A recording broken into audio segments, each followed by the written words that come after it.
الحمد لله رب العالمين والصلاة والسلام على رسوله الكريم وعلى آله وأصحابه أجمعين وعلى كل من تبعهم بإحسان إلى يوم الدين أما بعد پچھلے چند ہفتوں سے میں قرآن کریم کی ایک آیت پر بات کر رہا ہوں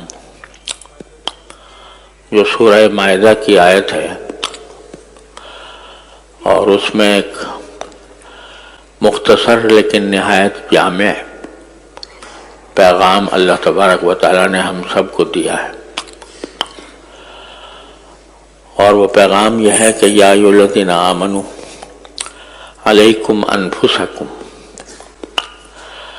اے ایمان والو تم خود اپنی خبر لو، اپنی فکر کرو، یعنی دوسروں کے اوپر تنقید کرنے کے مشغلے کو چھوڑو اور خود اپنے اوپر تنقید کرو، اپنے حال پر غور کرو کہ تمہیں بھی ایک دن دنیا سے جانا ہے، اللہ جل جلالہ کے حضور اپنے ہر قول و فعل کا جواب دینا ہے، تو دوسروں کے اوپر تنقید کرنے کے بجائے اپنی فکر کرو کہ آخرت میں میرا کیا انجام ہوگا۔ اپنے حالات کا جائزہ لو اور حالات کا جائزہ لے کر دیکھو کہ کہاں تم سے کوتاہی ہو رہی ہے، کہاں تم سے غلطی ہو رہی ہے، کہاں تم نبی کریم صلی اللہ علیہ وسلم کی تعلیمات کے خلاف کوئی کام کر رہے ہو، اس کو غور کر کے اس کمی کو یا اس کمزوری کو دور کرو، کیونکہ دوسرے لوگ اگر کسی غلط راستے پر ہیں تو وہ تمہیں کوئی نقصان نہیں پہنچا سکیں گے، لا یضرکم من ضل اذا اہتدیتم۔ تو اس سلسلے میں یہ عرض کرتا رہا ہوں کہ ہر انسان اگر اپنی فکر کر لے اور اپنے آپ کو دین کے سانچے میں ڈھالنے کی فکر میں لگ جائے تو اسی طرح رفتہ رفتہ معاشرہ درست ہو سکتا ہے۔ تو ہمارے اندر بعض اوقات ہمیں خیال ہوتا ہے کہ الحمدللہ ہمیں نمازیں پڑھنے کی توفیق ہو جاتی ہے، ہم 5 وقت کی نمازیں پڑھتے ہیں، اول تو اس میں بھی کوتاہیاں ہوتی ہیں، ان کا بھی جائزہ لیتے رہنا چاہیے کہ نمازیں ہم واقعی اس طریقے سے پڑھ رہے ہیں جیسا ہم سے مطلوب ہے۔ قرآن کریم نے فرمایا کہ نماز کے اندر خشوع ہونا چاہیے، تو کیا واقعی ہماری نمازوں میں خشوع ہے یا نہیں ہے، اس کی فکر کرنی چاہیے۔ اگر نہیں ہے تو اس کو حاصل کرنے کی طرف لگ جانا چاہیے۔ لیکن اللہ تعالیٰ کا شکر ہے کہ جیسے تیسے نمازیں ادا ہو جاتی ہیں۔ رمضان آتا ہے تو ہم روزہ رکھ لیتے ہیں، حج کی طاقت ہوتی ہے تو حج بھی کر لیتے ہیں، زکوٰۃ ہم پر واجب ہوتی ہے تو کچھ نہ کچھ ادا کر دیتے ہیں۔ تو یہ بعض اوقات اس پر ہم مطمئن ہو کر بیٹھ جاتے ہیں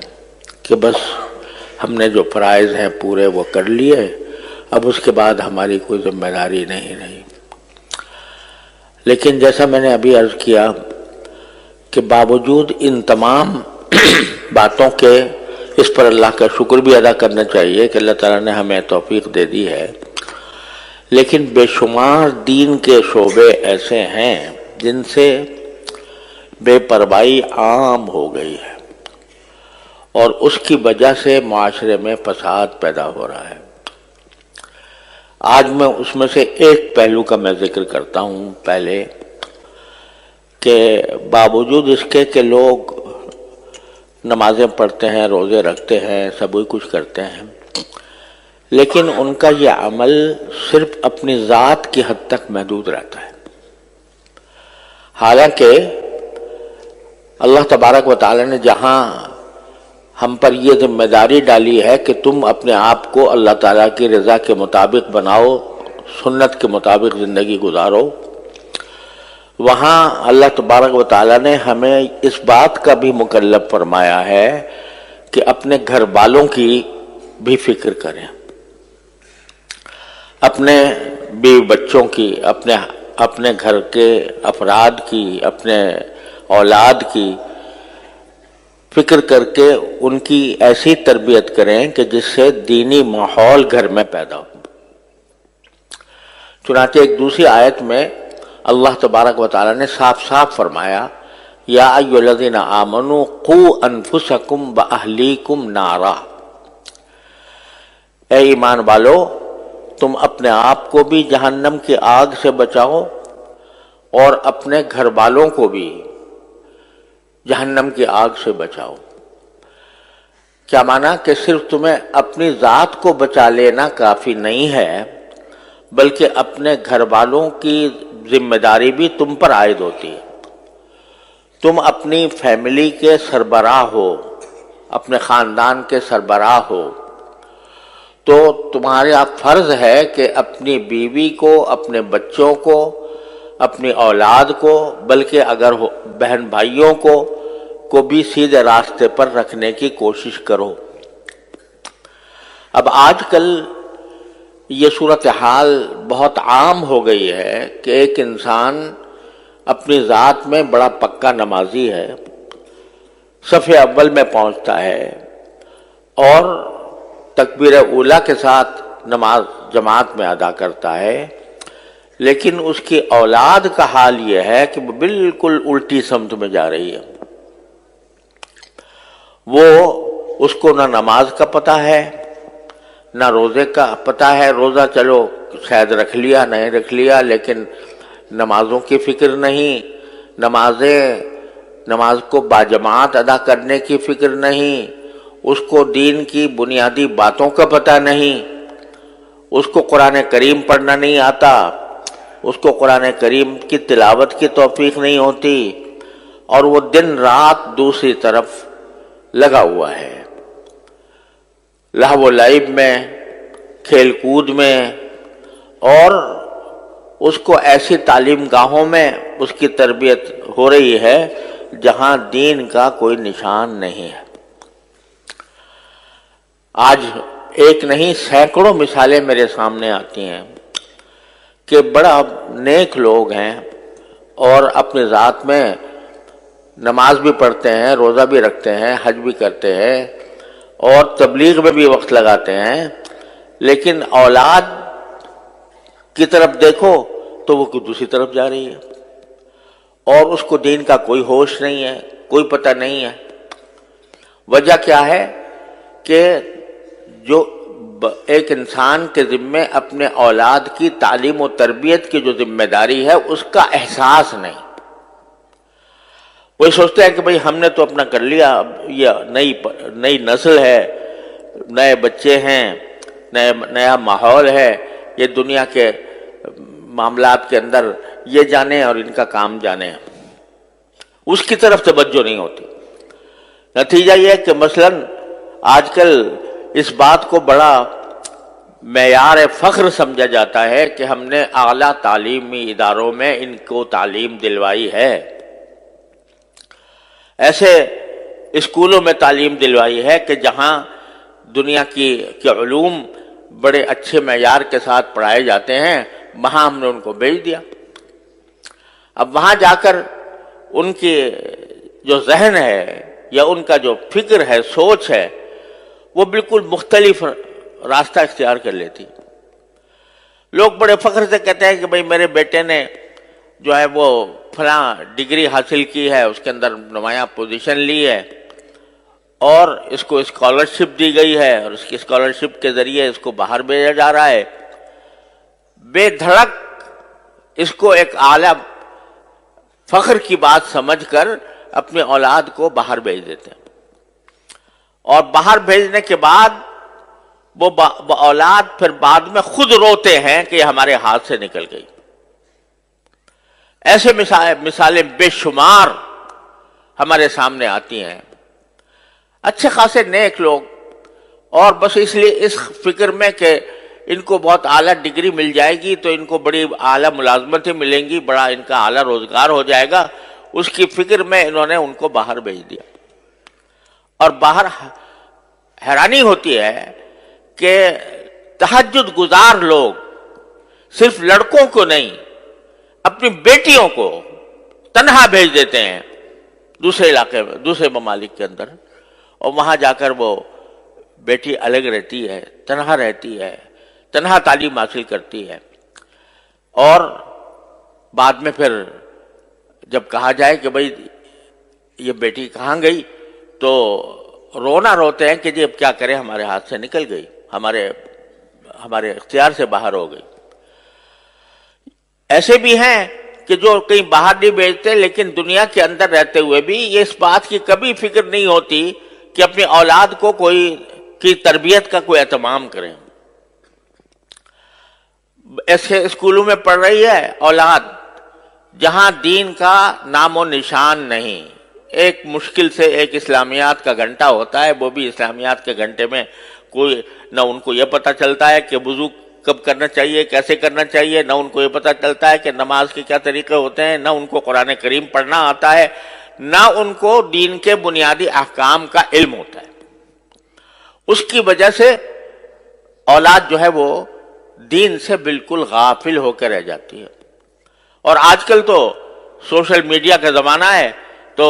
ہر ایک کے ہاتھ میں بچے کے ہاتھ میں ٹیلی فون ہے، اور ٹیلی فون کے اندر جو کچھ خرافات اس کے اندر ہوتی ہے وہ خرافات سے میں ملوث ہوتا ہے، اور وہ ان خرافات کا مقتضا ہی یہ ہے کہ انسان آخرت کو بھول جائے اور دنیا کی فکر کرے، اس میں لگے ہوئے ہیں۔ تو میرے بھائیوں اور عزیزوں، یہ ہم کیا اس پر مطمئن ہو کے بیٹھ گئے کہ بھئی ہم تو نمازی ہیں، الحمدللہ ہم نمازوں کے اندر آتے ہیں، جماعت میں شامل ہوتے ہیں، جمعہ پڑھتے ہیں، اور ہم نمازوں کی ہمیں توفیق ہو جاتی ہے، لیکن اولاد کیسے کہاں جا رہی ہے اس کی طرف فکر نہیں۔ مجھے خود یاد ہے کہ ایک صاحب جو بڑے تہجد گزار تھے اور بڑے ذاکر شاگر، بزرگ آدمی، اپنے ایک بیٹے کا تعارف کر رہے تھے، کہتے جی میرا بیٹا ہے، اس نے دیکھو ماشاءاللہ اتنی ڈگریاں حاصل کی ہیں، اور اس نے فلاں معاملات میں اس نے پوزیشنیں لی ہیں، اور یہ بہت اعلیٰ ملازمت پر بھی لگ گیا ہے، یہ ساری اس کے اندر خوبیاں ہیں۔ البتہ ذرا تھوڑا سا بے دین ہو گیا، کیا مانا کہ یہ ساری باتیں تو بہت اعلیٰ درجے کی ہیں، لیکن ایک چھوٹی سی خرابی ہے کہ بے دین ہو گیا، العیاذ باللہ العلی العظیم۔ گویا بے دین ہونا یہ کوئی ایسی معمولی سی بات ہے جیسے کوئی آدمی یہ کہے کہ بھئی اس کے اندر ساری خوبیاں ہیں لیکن چھوٹی سی ایک بات ہے مکروہ درجے کی، معمولی سی، وہ یہ کہ بے دین ہو گیا۔ خدا کے بندے، اس کی مثال ایسی ہے جیسے ایک مشہور ہے کہ ایک حکیم صاحب علاج کیا کرتے تھے کسی کا، تو وہ علاج میں اس کے کبھی کوئی تکلیف پیدا ہو جاتی تھی، کبھی کوئی تکلیف پیدا ہو جاتی تھی، کوئی اس کو دست آ جاتے تھے کچھ، تو حکیم صاحب کہا کرتے تھے کہ اچھا کرو، نکل رہا ہے دست، جو مادہ ہے وہ سب باہر جا رہا ہے، کوئی فکر نہ کرو، ٹھیک ٹھاک ہو جائے گا۔ یہاں تک کہ ایک دن وہ بیچارہ دنیا سے رخصت ہو گیا، تو حکیم صاحب نے کہا کہ جی اور تو ساری باتیں ٹھیک ہیں، اس کا سارا نظام درست ہے، پیٹ بھی صحیح ہے، گردہ بھی صحیح ہے، بس ذرا سی روح نکل گئی ہے، تو یہ اسی طرح کہہ رہے ہیں کہ بھائی بہت اعلیٰ اس نے مقامات حاصل کر لیے ہیں، ڈگریاں اس کو مل گئی ہیں، اعلیٰ ملازمتیں اس نے حاصل کر لی ہیں، بس ذرا سا بے دین ہو گیا، العیاذ باللہ العلی العظیم۔ یہاں تک نوبت پہنچ گئی ہے کہ اس کی طرف فکر ہی نہیں کہ دین کا کوئی دین کی معلومات سے اگر وہ خالی ہے، دین پر عمل سے خالی ہے، تو گویا کوئی ایسی تشویشناک بات نہیں ہے، چونکہ اس نے بڑے اعلیٰ منصب حاصل کر لیا۔ یہ بے فکری جو ہے، قرآن یہ کہتے ہیں علیکم انفسکم، اپنا جائزہ لے کے دیکھو۔ تو اپنا جب جائزہ لوگے تو تمہارے ذمے جو فرائض عائد ہیں ان میں بہت بڑا فریضہ تمہاری اولاد کا ہے کہ تمہاری اولاد وہ صحیح راستے پر چلے، اور اگر وہ بے راہ ہوتی ہے، غلط راستے پر جاتی ہے، تو صرف یہ نہیں کہ اس کو پکڑا جائے گا، تمہاری بھی پکڑ ہوگی۔ بعض لوگ مثال یہ دیتے ہیں کہ بھئی کیا کریں، اولاد تو ہمارے قبضے میں ہے نہیں، حضرت نوح علیہ السلام کا بیٹا بھی کافر ہو گیا تھا، لہذا نوح علیہ السلام کا بیٹا اگر کافر ہو گیا تھا، اس کی ذمہ داری حضرت نوح علیہ السلام پر تو نہیں آتی۔ تو ہم بھی اگر، ہمارا بیٹا بھی اگر، ہماری اولاد بھی اگر غلط راستے پر جا رہی ہے تو ہماری کیا پکڑ ہو؟ خوب سمجھ لو کہ نوح علیہ السلام کا بیٹا جو کافر ہو گیا تھا، کافر رہا، کافر مرا، وہ 950 سال نوح علیہ السلام نے اس کے لیے کوشش کی، 950 سال۔ پھر بے شک جب آدمی ساری کوشش کر کے عاجز ہو گیا تو پھر بے شک اللہ تعالیٰ کے ہاں اس کی معافی ہوگی۔ لیکن آپ نے کتنے دن صرف کیے، کتنا وقت آپ نے اس کام پر لگایا کہ اپنی اولاد کو صحیح راستے پر رکھیں؟ آپ نے اس کو تعلیم ایسی دلوائی جس میں دین کا کوئی نام و نشان نہیں، آپ نے اس کو ایسے علاقوں میں بھیجا کہ جہاں اس کو بے دین ہونا ہی تھا، خود اپنے عمل سے آپ نے یہ کام کیا، تو پھر آپ وہ مثال نہیں دے سکتے۔ ایک اور بعض اوقات یہ مغالطہ ہوتا ہے کہ بھئی ہم نے تو اولاد کو بہت سمجھایا لیکن کیا کریں، مانتی نہیں۔ تو قرآن نے اس آیت میں جو میں نے ابھی آپ کے سامنے پڑھی تھی، اس کے اندر اس کا بھی جواب دیا۔ یہ فرمایا کہ تم اپنے آپ کو بھی آگ سے بچاؤ، اپنی اولاد کو بھی آگ سے بچاؤ۔ یہاں لفظ جو استعمال کیا کہ آگ سے بچاؤ، اس میں خود ایک پیغام دے دیا کہ ایک فرض کرو تمہارا ایک نادان بچہ ہے، وہ آگ کی طرف بڑھ رہا ہے، دنیا کی آگ کی طرف جا رہا ہے، آگ کی طرف، اور خطرہ ہے کہ وہ آگ کے اندر جا کر جل جائے گا۔ تو کیا تم صرف زبانی فہمائش پر اکتفا کرو گے؟ یعنی صرف اس بات پر اکتفا کرو گے کہ بیٹا یہ آگ ہے، اس میں جل جاؤ گے، مت جانا اس میں، اور کہہ کے فارغ ہو جاؤ گے؟ اور اگر وہ آگے بڑھتا رہے تو کیا یہ کہو گے کہ بھئی ہم نے تو بہت سمجھایا، جا ہی رہا ہے آگ کی طرف؟ کوئی باپ اس کو آگ کی طرف جاتے دیکھ کر صرف زبانی جمع خرچ پر اکتفا نہیں کر سکتی، آگے بڑھ کر اس کو گود میں لے کر اس کو وہاں سے ہٹائے گی۔ تو کوشش وہ معتبر ہے کہ جو جس طرح دنیا کی آگ سے تم ایک اپنی نادان اولاد کو بچاتے ہو، اس طرح اتنی ہی اہمیت کے ساتھ اس کو جہنم کی آگ سے بچانے کی فکر کرو۔ اس کے لیے ضرورت ہے کہ تم اپنے گھر میں ماحول ایسا پیدا کرو، بچوں کو ایسی تعلیم دو، جب تک کہ بچہ قرآن کریم نہ سیکھ لے، قرآن کریم اس کو پڑھنا نہ آ جائے، اس وقت تک کسی اور کام میں اس کو مت ڈالو۔ ہمارے ہاں الحمدللہ مسلمانوں کی تاریخ یہ ہے کہ سب سے پہلی تعلیم جو بچے کو دی جاتی تھی وہ قرآن کریم کی ہوتی تھی، ناظرہ ہی صحیح، لیکن ناظرہ قرآن کریم بھی انسان کی زندگی میں انقلاب برپا کرتا ہے۔ اگر صحیح طریقے سے ناظرہ پڑھ لے نا بچہ، تو اس کے دل میں ایمان کا بیج پڑ جاتا ہے، اور پھر آگے وہ ایمان کا بیج اس کو بہت سی برائیوں سے روکتا ہے۔ تو جب تک اس بات کا یقین نہ ہو جائے کہ میرا بچہ قرآن کریم پڑھنے کے قابل ہے، اس وقت تک اس کو آگے نہ بھیجو۔ اب ہمارے ہاں وزیر تک بن گئے ہیں لوگ، اور جب ان سے کہا گیا قل اللہ پڑھ لو تو قل اللہ پڑھنے نہیں آ رہا، تو وہ در حقیقت یہ اس لیے کہ ہم نے ہمارے ذہن سے دین کی تعلیم و تربیت کی اہمیت ہی ختم ہو گئی. ہمارے دل میں اس کی اہمیت ہی نہیں ہے کہ ہمارا بچہ جو ہے وہ دین کی معلومات، دین کا علم حاصل کرے.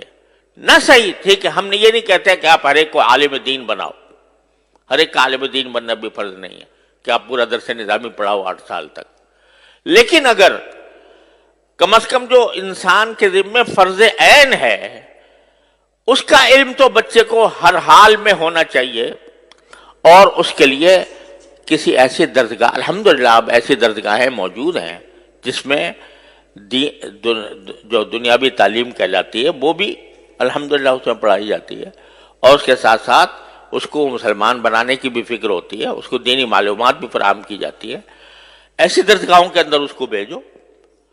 جب تم خود ایسے درسگاہوں میں بھیج دو گے جہاں پر الحاد اور بے دینی کا چرچا ہے تو پھر وہ اس کی ذمہ داری تمہارے اوپر عائد ہوتی ہے کہ تم نے ایسی جگہ بھیجا کیوں. اور دوسری بات یہ کہ اگر فرض کرو کہ کوئی بچہ آپ نے کسی درسگاہ میں بھیجا، کسی اسکول میں بھیجا، وہاں پر دین کی معلومات اس کو حاصل نہیں ہو رہی، دین کا علم اس کو حاصل نہیں ہو رہا، تو کم از کم اتنا تو کر لو کہ اپنے گھروں کے اندر تھوڑا سا وقت اپنے بچوں کے ساتھ ایسا نکالو جس میں کچھ دین کی معلومات بچوں کو فراہم کی جائیں.